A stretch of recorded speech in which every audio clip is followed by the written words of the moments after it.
Good morning, everyone. Dr. Victoria Skirbo here, speaking to you from the Seeds of Transformation Healing Center in Wareham, Massachusetts. Today is Tuesday, July 13th.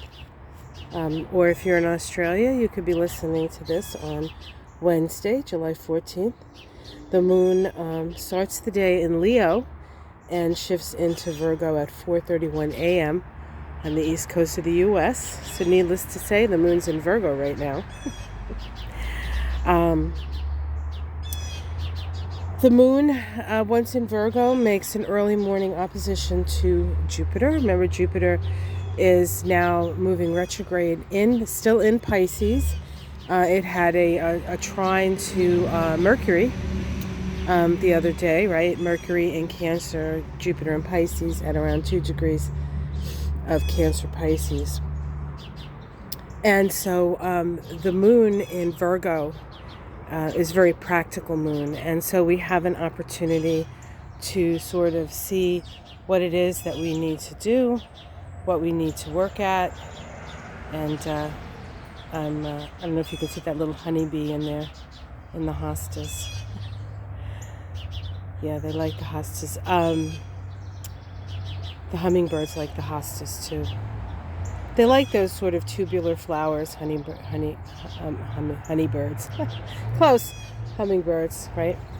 Okay, so today the big story is Venus and Mars.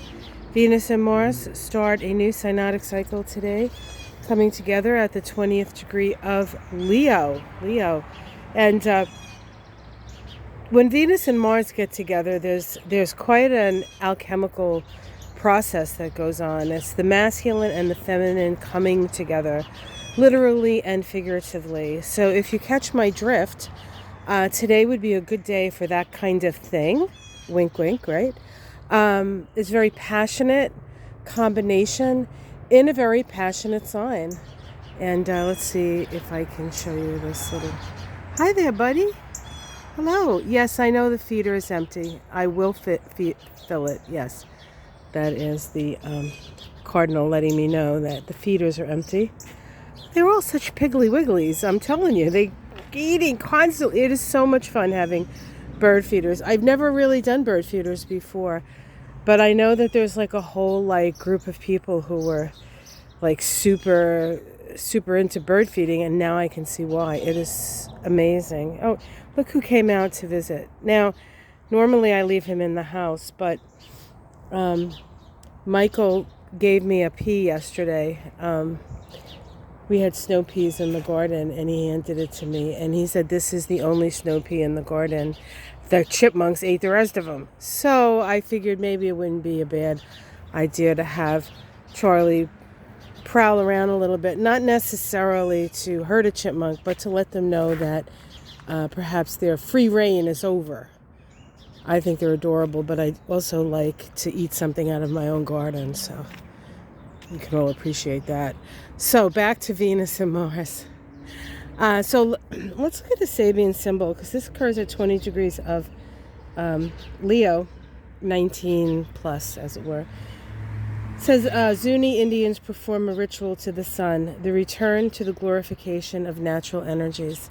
Especially apt because Leo is ruled by the sun, and the sun, being the center of our solar system, is really the giver of life. And anatomically, in a human being, Leo rules the heart. So this is about really being in your heart.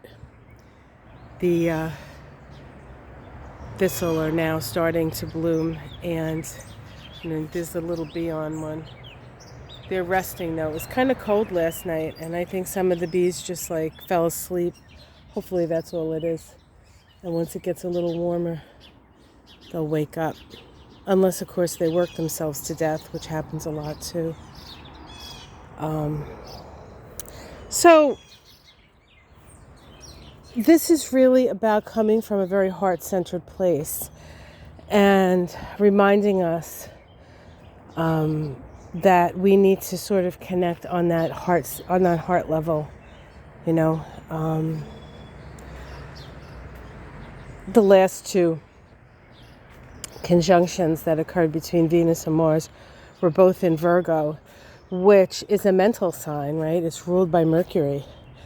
And so now this is ruled by the sun. And so we need to become aware of what is in our heart. We need to find the commonality with others. What is truly, what is it when you talk about something that you put your hand on your heart? Is it about your family? Is it about somebody that you love? Is it about your country? Is it about a project? Is it about a belief? I mean, what is it that you hold your hand over your heart and declare is important to you, right? That is what needs to be reflected as we move forward in our relationships. Come to each other with open hearts, and we'll see what happens, right? We can change the world that way.